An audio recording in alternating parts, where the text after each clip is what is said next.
Hello, everybody. My name is Robert Douglas, and it's time for this week's edition of Deploy Friday.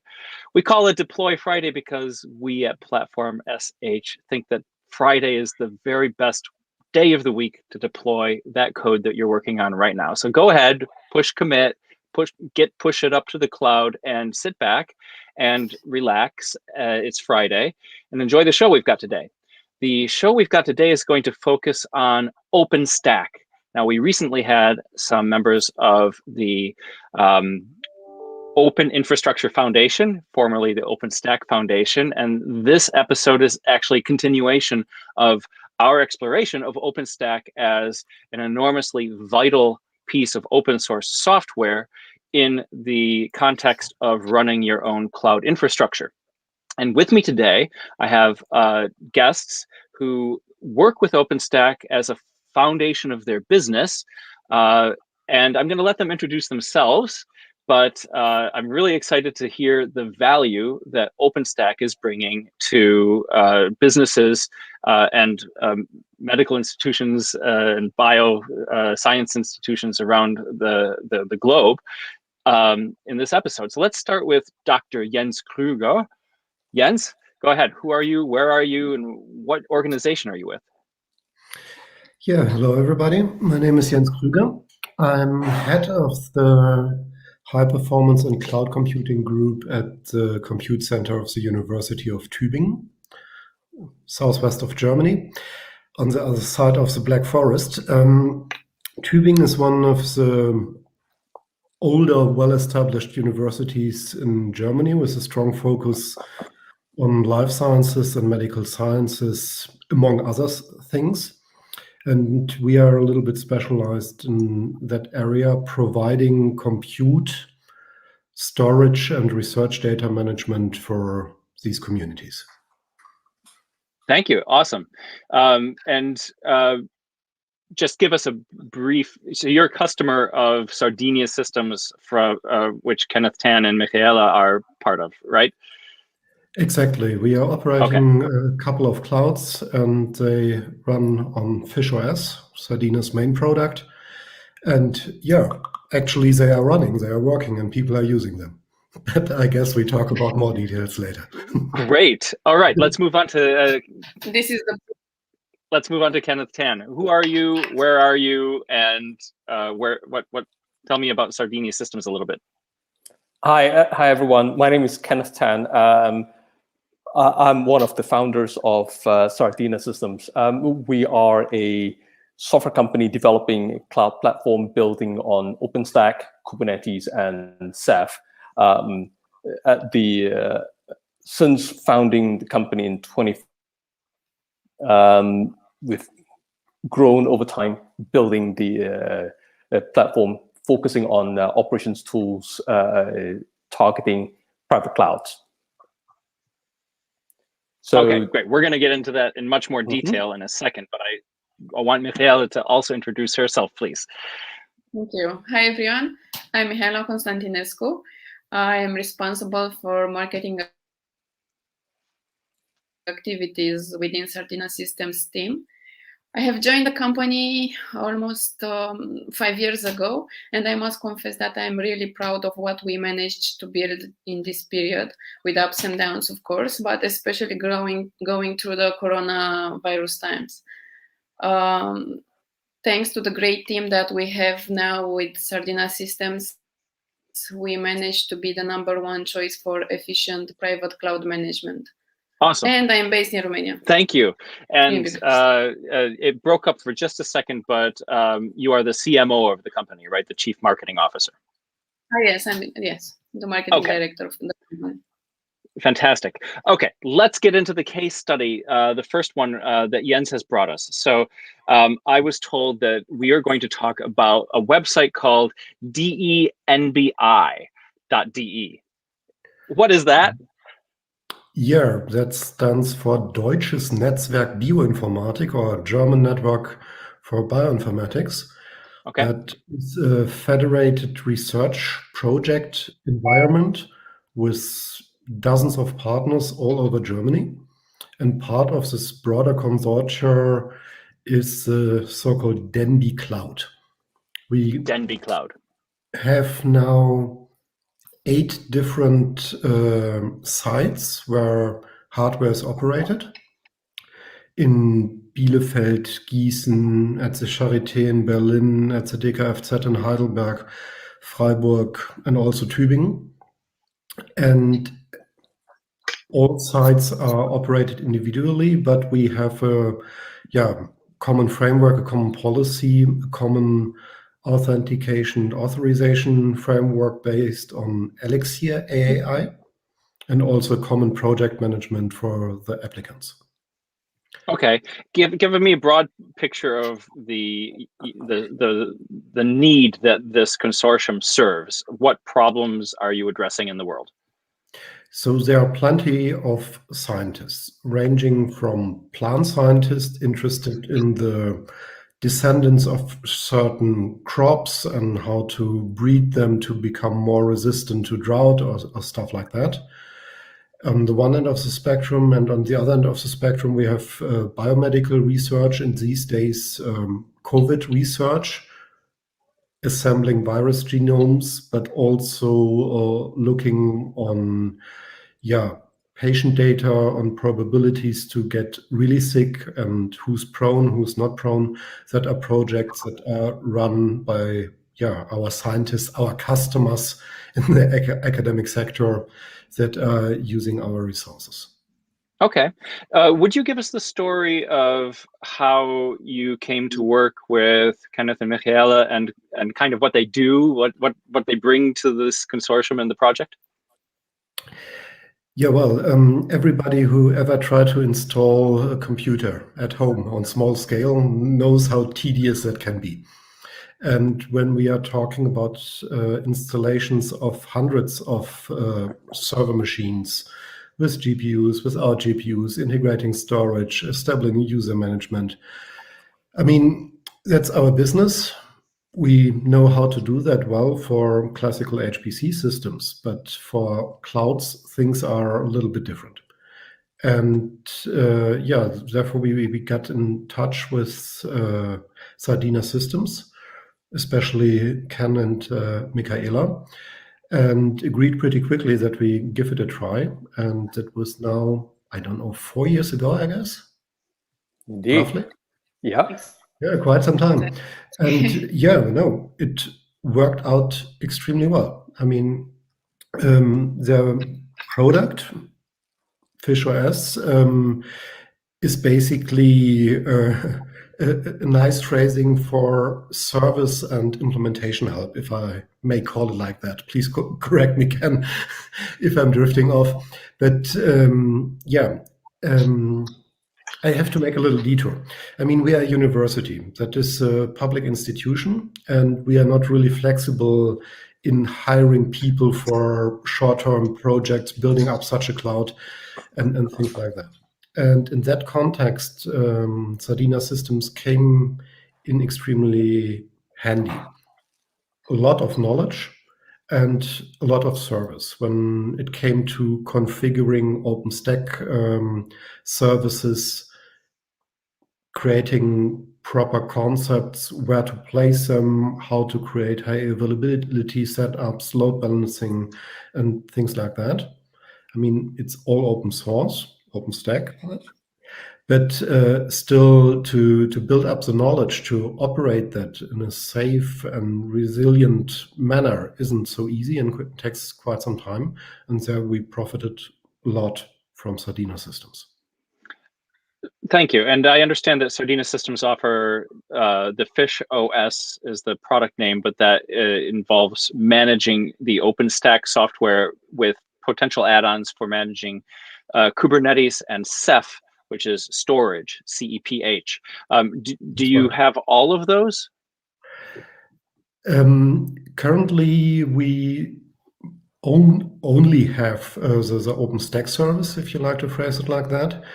Just in these days, we are expecting the delivery of storage hardware, and we are going to build up a Ceph cluster for the German Human Genome Phenome Archive. That is one of the national research infrastructure projects that just started last autumn.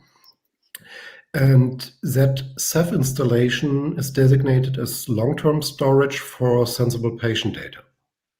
So not really an archive, but yeah, we have all the challenges there. We need a tight integration with the cloud. We have the GDPR rules, and of course, we want to do that properly. And yeah, I'm looking forward for the next weeks, how things will evolve on that side.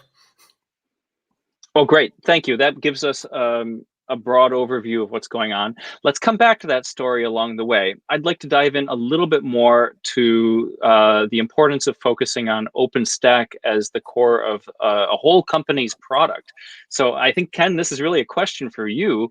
When you founded this company, Sardina Systems, and you chose OpenStack, what were the things that you were looking for? What drove you to that decision? What are the qualities of the software that encouraged you to bet the farm on, that? So before we formed the company in 2014, we actually did work in around the cloud platform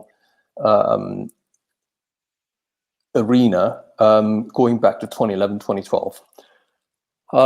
So when you look at the market, so to speak, the open source world at the time, there were a number of candidates, number of projects that were building open source cloud platforms, but it was very quickly that we realized that the velocity of development in OpenStack was tremendous, and we therefore started in 2014, betting the farm, as you put it, building the company on OpenStack, and there is now. Oh, okay, great. That was a very concise answer, and but also precise, which I appreciated. And we're getting a little bit feedback that the audio is inconsistent. I hope that that's not for everybody. So let's take a step back up. Michaela, maybe you could put on your marketing hat for us. How do you describe your company and the product to people, the elevator pitch? Let's make sure that we really understood, what Sardina Systems does. So first of all, I would say that I would like to mention, in fact, that we are an open infrastructure company, which means that FishOS, our FishOS product, is a distribution of OpenStack, fully recognized by the OpenInfra Foundation, formerly known as the OpenStack Foundation. And if I have to put it like in a short, just to make it a very attractive pitch, FishOS is the product for any enterprise looking to accelerate innovation, to enable an efficient and flexible private cloud platform. So focused on private clouds. So let's talk about private clouds. Who has private clouds? Obviously, research organizations like the University of Tübingen and the consortium around that. Who else has private clouds? We can look into telecommunication, and there are plenty of big telecommunication companies, and we even have a user in Israel, for example, is one of the biggest telco provider in Israel. Then we can look into healthcare, finance, hosting, HPC, government. So a lot of people have private clouds. Banks, Generally, they've got private clouds. Generally, people who need things private. I'm coming to appreciate your talent for succinct answers, Kenneth. That's great. Yes. Okay, that's a great. Private and secure also. Not only private, but also very secure. Private and secure. Okay. And Jens, you mentioned that when you were looking to build this cloud out, that one of the bottlenecks was finding the right people on a short-term basis. And that's kind of the trigger that you had for finding Sardina systems. I mean, what was the problem space that led you to look outside of your own expertise for managing this? Basically, there's a complexity of OpenStack services. Okay, is it really that hard? Tell me about it. Yeah, the learning curve is pretty steep. I mean, when you're standing on the top, it's easy, but to get there on your own, that takes time and effort, especially time. And when we started the de.NBI cloud in Tübingen, yeah, it should go online as soon as possible. And to prepare for that, during that time, we had 2 computer science master students put on that topic, find out what Nova is good for, what is a Cinder volume, deploy that, have a look, explain how it works, how shall we set it up. And yeah, these 2 guys were smart, put a lot of effort into it, but that was maybe a fraction of 20% or something like that compared to the level we are operating now on with the help of Sardina. Okay, and it sounds like the project started at Tübingen and maybe was isolated at Tübingen, but it's since grown. Is that right? You mentioned all 8 other data centers attached to research institutions that are part of the system. How did that grow? To be clear about that, the other sites are operating independently of each other. So some of the sites are also using Sardina systems. Some do it on their own. Some have other support from other companies. So that's all a little bit individual. Okay, is there chatter between you guys saying, hey, go Sardina or anything like that? Yeah. Yeah, I mean, to give an example, the colleagues from Gießen, I mean, after they saw the experience from us in Tübingen, maybe a year or 2 later, they also opted for Sardina. And how shall I put that? The colleagues over there are very knowledgeable and critical, and that they made such a decision is really a positive sign. Okay, I'd say so. I would like to get more into the problem space of managing OpenStack. We've really only painted a very broad picture. Maybe, Ken, this is a question for you again. If I've never set up an OpenStack, can you talk me through what I would be facing if I wanted to do that for myself? Sure. So in the early days of OpenStack, the challenge of deploying OpenStack certainly wasn't as easy as it is today.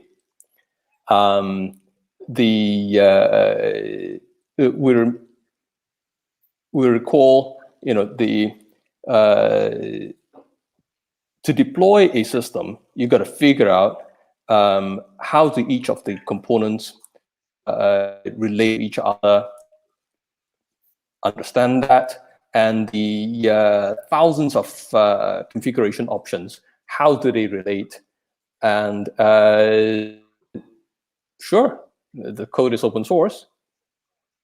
Theoretically, one could deploy it. And theoretically, Linux kernel is also open source. But how many of us actually run a Linux instance that is entirely built ourselves? Very few of us do that. And so we rely on a distribution to make that happen.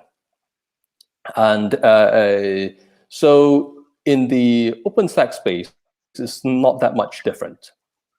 There is the open source part, and we then turn into a distribution that is easier to deploy, easier to operate. Now, in relation to operation, once you deploy a system, you are then having to live with it. How do you live with the system? There are the log management tools for a start. Where are the monitoring tools? None of that's integrated with OpenStack. You could integrate them. Sure, that takes time and effort. Next release of OpenStack, the APIs may have changed. You're back to square one. And this is just in relation to the simpler functionalities around log management and monitoring. And as before, you go into some more advanced functionalities and as well as some of the functionalities that service providers need, such as usage accounting and billing, backup, so on and so forth. And then 6 months after you deploy the system, as I mentioned, OpenStack comes up with a new release. For the users, it's fantastic new innovation, fantastically new capabilities. But for the operators, they are fantastically new headaches. And Jens is nodding to confirm. So you must have at least witnessed or experienced some of those headaches. And those are the kinds of headaches that Sardina systems help alleviate, I take it? Yeah, in short, they provide an environment and support for rolling update with theoretically zero downtimes and practically something very close to that. So that saves a lot of headaches. Okay, that's good to hear. Especially, sorry to interrupt, especially because whenever you do an upgrade, you need to do it N+1. You cannot skip upgrades. Oh, it has to go sequential. Like you can't go 4, 5, 7. You've got to go 4, 5, 6, 7, whether you want 6 or not. Exactly. Yes. So okay. Life is even harder. That makes sense. That makes sense. So what are the prerequisites if I'm a potential customer for Sardina systems and I think I want your services? What questions do you ask me to qualify me as a customer? So once we address the question of scale, understand why do you want a private cloud? What are your drivers for private cloud? In other privacy words, and security. I learned that already. Correct. Whether privacy, security are amongst the reasons. And another driver is cost.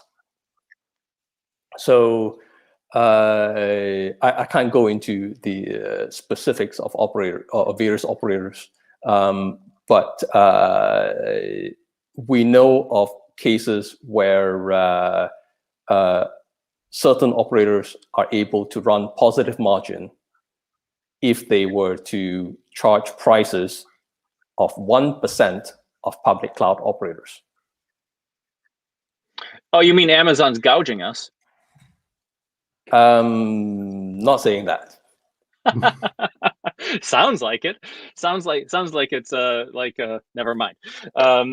Okay, so that means if I were to go get my own bare metal, and I do everything right, and I do it at the right scale, and I go for Sardina systems and OpenStack, that I could basically have my own private cloud at really small fractions of the cost of if I were going to Azure or Google Compute Cloud. Correct. Wow. But you didn't mention cost savings as one of the reasons for wanting a private cloud. It sounds like that's one of the compelling reasons. That's one of the reasons, but also we have a client which when they did an analysis, they found that the full fat service versus a bare bones service. With full fat service, they could operate it at under a third of public cloud, and that's people cost, everything included. That's very impressive. Okay. Yeah, now I know what I'm going to do with the room full of servers I've got next door.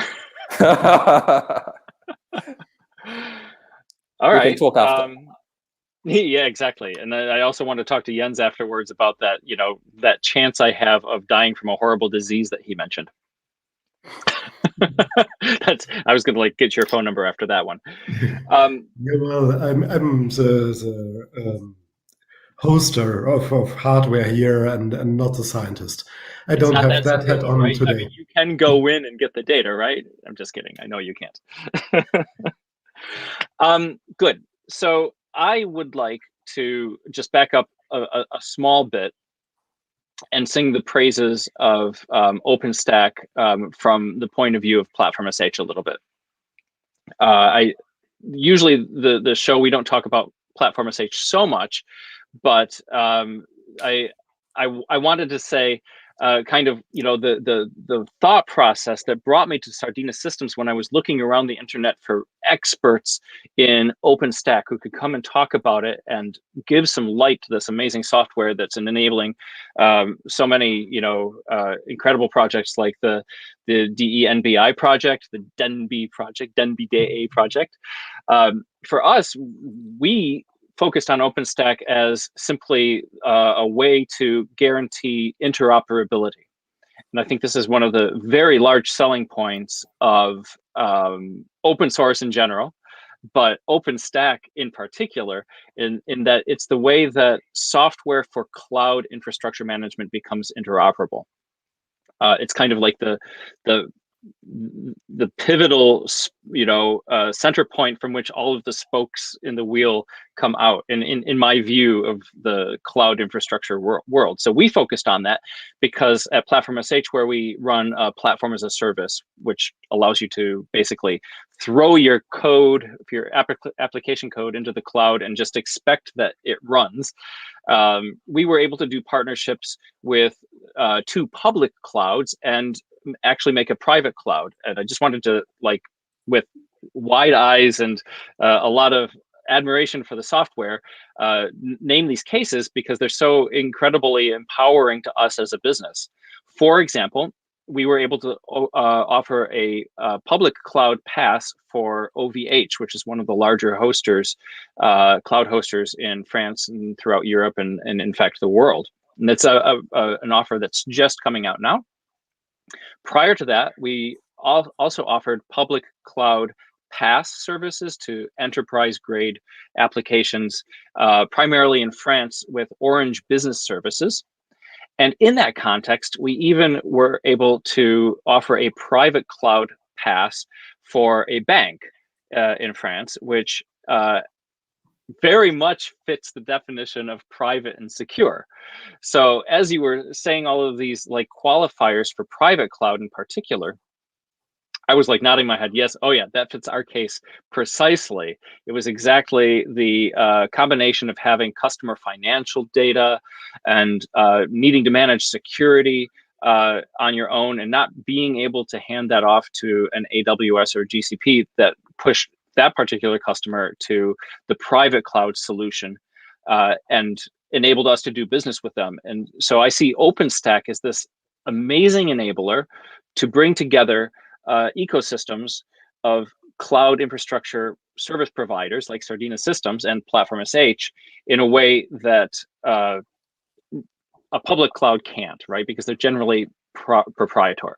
There are lots of OpenStack public clouds, but there are also the GCPs and the Azures and the Amazons. And their goal is not necessarily to bring together this open ecosystem. Can you tell me more about, in that vein, can you tell me more about how you participate in the Open Infrastructure organization, because foundation? Because that was really interesting to me a few weeks ago to interview them about how they bring governance to the project. And now I would love to hear from the vendor point of view, what it's like to be a part of that. Mihaela, do you want to answer this? I will start, and then yes, you can complete. So from our point of view, we try to be as much as possible involved within the community. We get involved with in all their events as well. We like the ecosystem that they are creating, and unfortunately, now that the events are not taking place anymore, that's a pity, because we don't have this environment to get in contact with all the people using OpenStack and all the users utilizing the software. But somehow we are still trying to get the benefits of the networking through different online events that they are doing their best to organize. And we recently became also an Open Infrastructure Silver member of the foundation. So basically, we want to be in the foundation's environment, support the product as much as possible, and be in contact with the community. Okay. Ken, did you want to add anything to that? No, that's... Okay. How about, I wanted to maybe go back to the point that you made about your system. It's FishOS. That also being an open source product, is that true? So in OpenStack, in FishOS, we build on some open source OpenStack components. Some of the operations tools, these are not open source. These are our proprietary IP. So okay. It's a mix of both worlds. And do you find opportunities to participate in the open source community directly with code? Is that a challenge? How do you make those decisions? So we do contribute some code upstream, particularly on the tool side of things. And when we look at the development of open source, for Sardina, we tend to work with the developers and helping developers, enabling direction, providing input, and we've done that in a number of instances, including the firewall as a service component in OpenStack. Did I understand firewall as a service? Yeah. Okay. Not familiar with that, but that's just yet another building block within the OpenStack farm of building blocks. And how about at the university level, Jens? Is there a strong mandate in Germany to adopt open source and open protocols, or do you have basically your free choice to get things done however you want, even if it's to have Oracle come in and set up camp? Yeah, I have to say it depends. When you're talking about scientific research, the funding agencies becoming more and more strict that the results have to be open and fair. So scientific data, including application, source code, and everything, when that happens within a scientific context.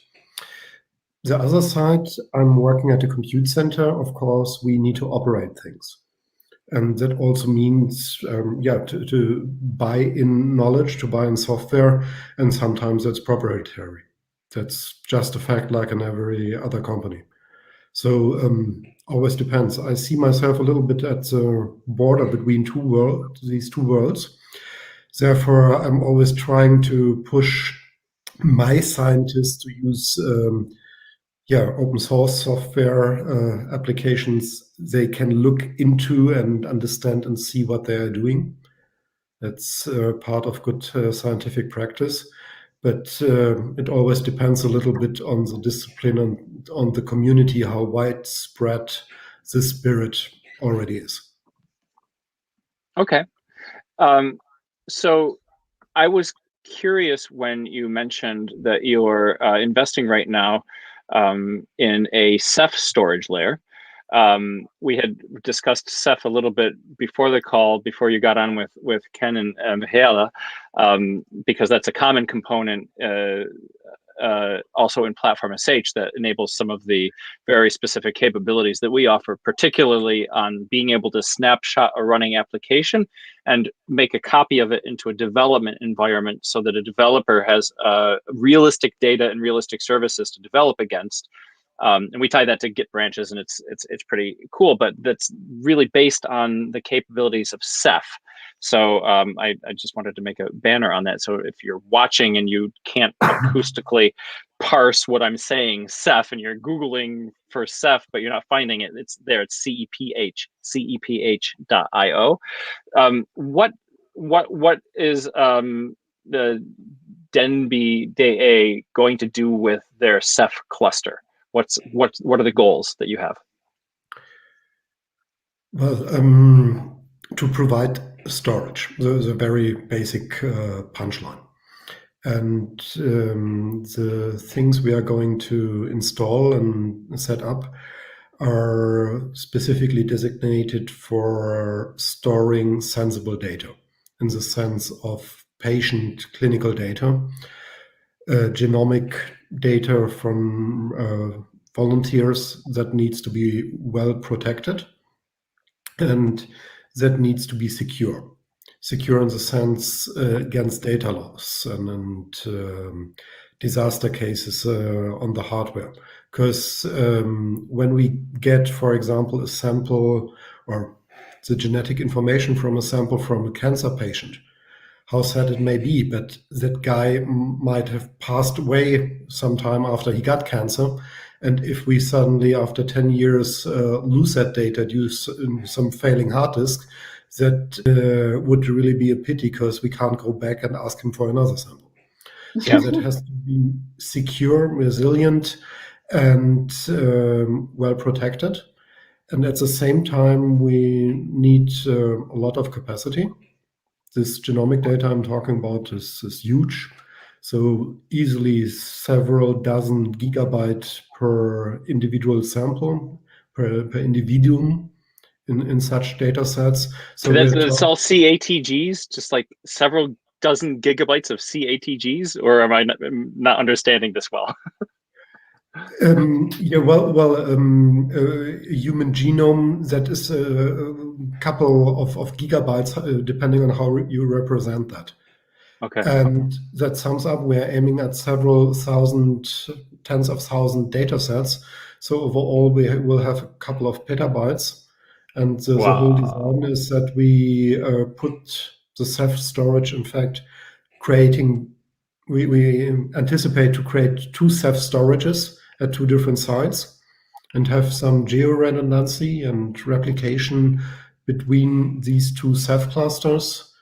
And yeah, like that, we hope to have all the security and durability we are looking for. Fantastic. And what does Sardina Systems bring to the operation of that? What's kind of the process involved in setting that up and maintaining it? Do I call you and say, okay, the servers are all plugged in, go? Yeah, that is a perfect description of what I'm doing. Ken, okay. Here's the hardware, good luck. And I come back to Jens and say, Jens, here it is. What's the password? That's the next question. Yeah. No, but in all seriousness, what goes into that? So the process is broadly that hardware is there, and we catalog the hardware, and then from there on, we feed the essentially the list of nodes into our deployer, and we hit run. It's that easy? And, yep. This is why we invested in the deployment tools and automation tools. And Okay. At the end of that, we have a working system that we then deliver back to the client. Here it is, done. And what's a typical use case where you bring value to the operations of a Ceph cluster, for example? Are there certain cases that come up which would be hard to handle or analyze that you bring, like, a flashlight into the darkness? So recently we have a client that they are a service provider, fairly prominent in their home country. They had a problem with one of the they had some problem which they saw the symptom being storage being kind of slow, but exactly what's the problem?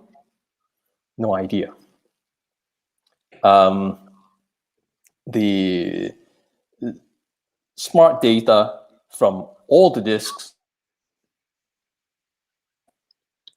So now, where's the problem?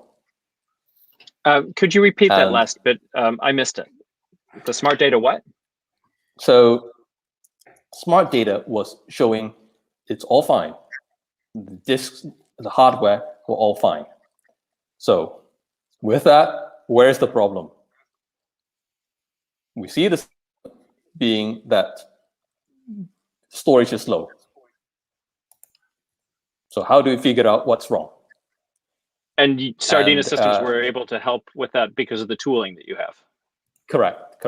So we used our tooling to identify that particular disk that was at fault, showing high latency.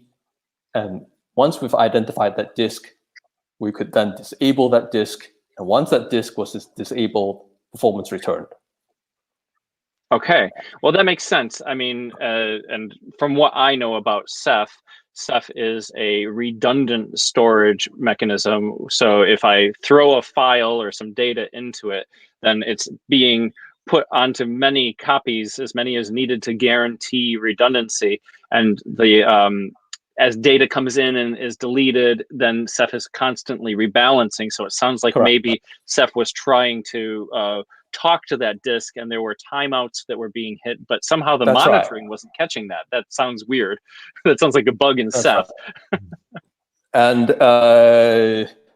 perhaps to add a little bit of color to it, the service provider has amongst their customers their national orchestra. So if the system doesn't perform well, the national orchestra has a problem. That cuts deep to my own heart, since I'm a trained orchestral musician. With all respect for the cancer patients, I think this case is very compelling, the orchestra case. No, all joking aside, that's pretty amazing that even something as non-technical as an orchestra is still in the end dependent on these extraordinarily complex technologies to bring things about in the digital age. Who would have thought? Very cool. Jens, do you have any plans to expand into the Kubernetes product that Sardina systems also offer? Maybe I'm asking a question I shouldn't be asking publicly. Well, I mean, we can be open about that. Kubernetes as buzzword, as topic, pops out once in a while among my users. That's not a big surprise. Everybody's talking about that. But after a second and third look, in many cases, the use cases don't really fit. So these guys often are more happy with the classical batch queue or just a VM. So it always depends. We are currently working on one project where we create, we could call that a science gateway based on multiple microservices. And there, it's the first time in the last years for me that I'm seriously thinking about putting that on a Kubernetes cluster to balance everything and so on. But we have to see what the future brings there. Okay, that makes sense. We actually have a question from the audience. I'm going to pop that up here. Coming back to the Ceph question, are there alternatives to Ceph? And that's a question that I don't know the answer to, so I'm going to defer to Ken. So certainly there are alternatives to Ceph. With OpenStack, we can plug into a broad range of storage backends. So, and typically you're looking at storage that presents themselves with the iSCSI interface, or indeed we could also talk to traditional NFS. Network file system, yes. Yep. Good old NFS. Good old NFS, but that lacks a lot of the. I mean, that's great for just storage, but correct me if I'm wrong. But doesn't NFS lack a lot of the redundancy and self-healing and rebalancing? That's okay. right. That's right. That's right. That's and it doesn't have copy on. It doesn't have copy on write and snapshot. That's right. Either, so it's a little. It shows up being a little bit slower, but in terms of functionality, from the OpenStack point of view, it works. It's like comparing a floppy disk to iCloud. Indeed. Okay, good. And by the way, if there are more questions from the audience who might be live right now, please feel free to ask them in the comments. We do get those. And if you're listening to this on the podcast or at a later time, then write to us on an email or Twitter, and we'll still try and get your questions answered, that is. So I don't have any direct questions, but what am I missing here? What would you like to tell the audience about OpenStack or your experience that we haven't covered?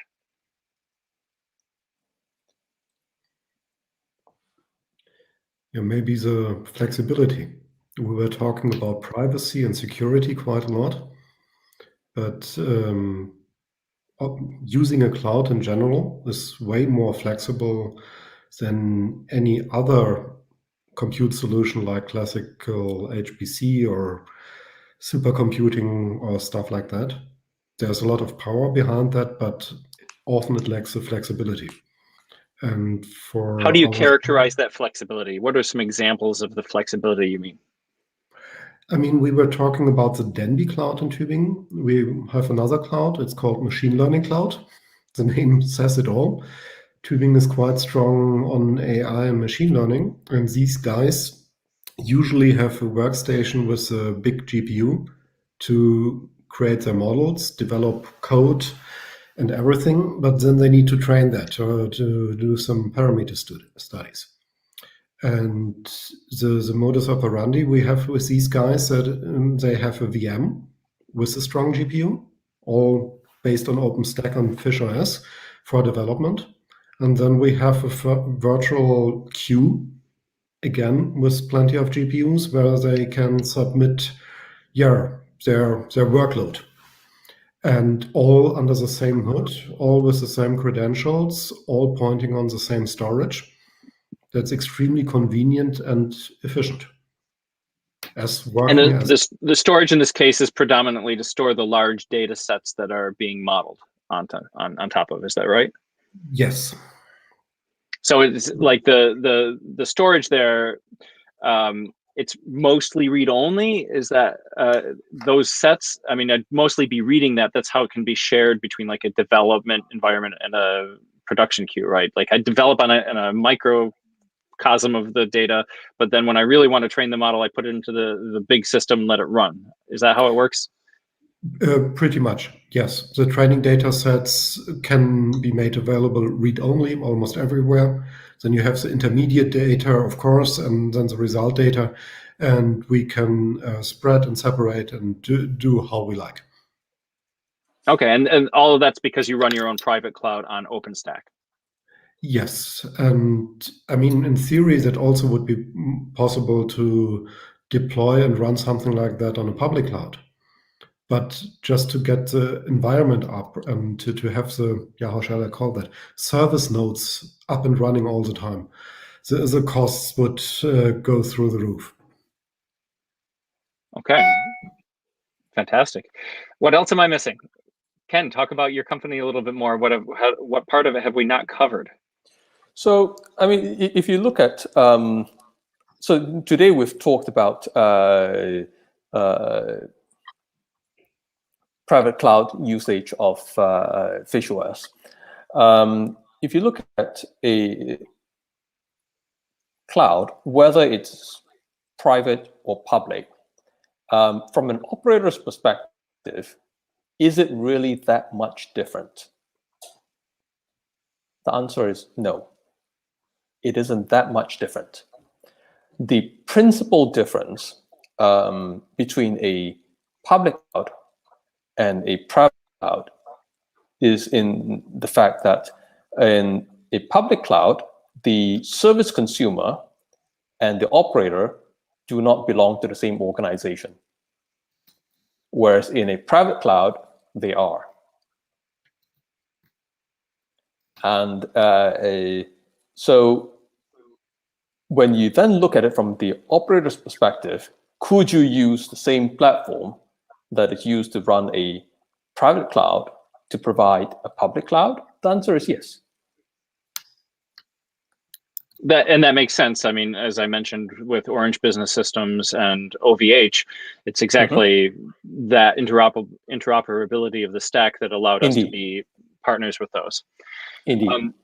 And since I came back to case studies from Platform.sh, I wanted to ask Michaela, are there other anecdotal case studies from your customer base that you wanted to share that would show the strength of OpenStack in enabling great solutions, whatever industry? Well, we have plenty of them, but most of them cannot be mentioned as from a reason that we spoke before. I can name a few. For example, we have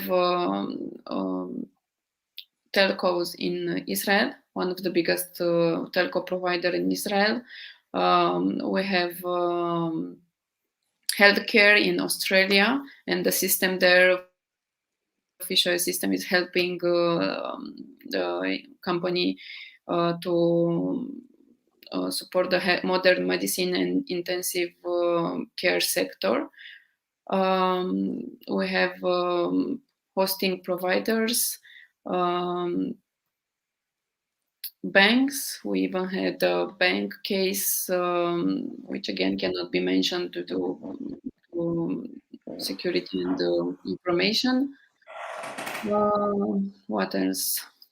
I don't know. Am I missing anything else? And are the benefits for these customers generally similar to what Jens has presented, or is there diversity in their use cases?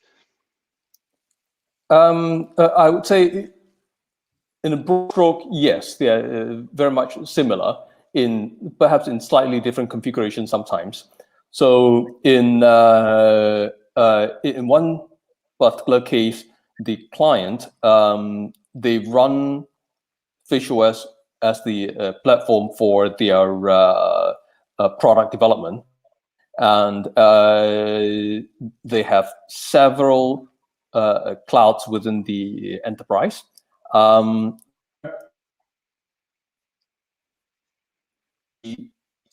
FishOS systems are used not just for day-to-day development, but also for the entire CI/CD process, So their product is built on OpenStack, deployed on OpenStack, and so the FishOS system sees continuous create, delete, a whole bunch of parts of their product.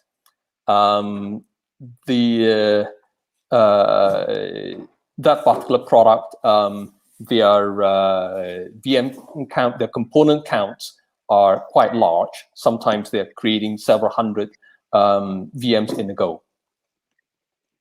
And so these sorts of high throughput create, test, delete, usual in CI/CD processes. Okay, fantastic. And one last question, because everybody likes numbers, big numbers. What are some of the, you must be able to see, you know, in your dashboards, what are some of the larger numbers of like machines that you manage for any particular client? You don't have to say who it is or even where they are, but like what's big in your world?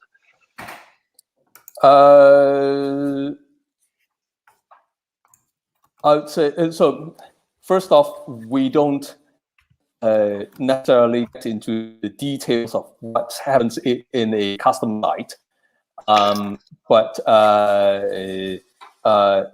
at a certain customer site, we're looking at several 100,000 VMs. Several 100,000 VMs. Yeah. Okay, that's a lot. How about for your cloud, Jens? Do you have a sense of, can you give us a sense of the scale of it in any metric that's meaningful or not confidential? No, I mean, academia, that's all public. That's easy here. But yeah, well, to compare to that number, I think today we had something like 20,000 VMs deployed, not necessarily running. So we are relatively small on the scale of a tier 3 cluster or something like that.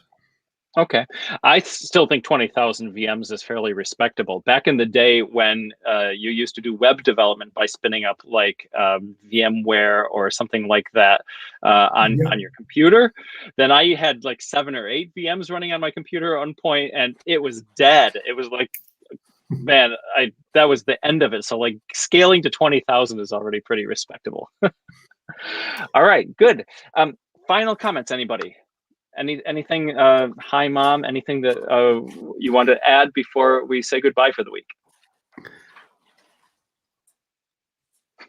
All right, then I'll let you off the hook. Thank you so much, Michaela, Ken, Jens. That was really informative and exciting to me to hear how you guys are working together in the sake of science and academia, making the world a better place, solving real practical problems, and that we all have this common interface together through OpenStack, which is clearly one of the best governed and well-positioned open source projects overall that I know of, and I only have respect for the people involved with that. So thanks for joining me today and talking about that. And for all of you out there, see you next week for another edition of Deploy Friday. Don't forget to get push to the cloud now. It's Friday, and then go have your drink. All right, bye everybody. Thank you, Robert. Thanks for having us. Thank you, Robert. Thank you.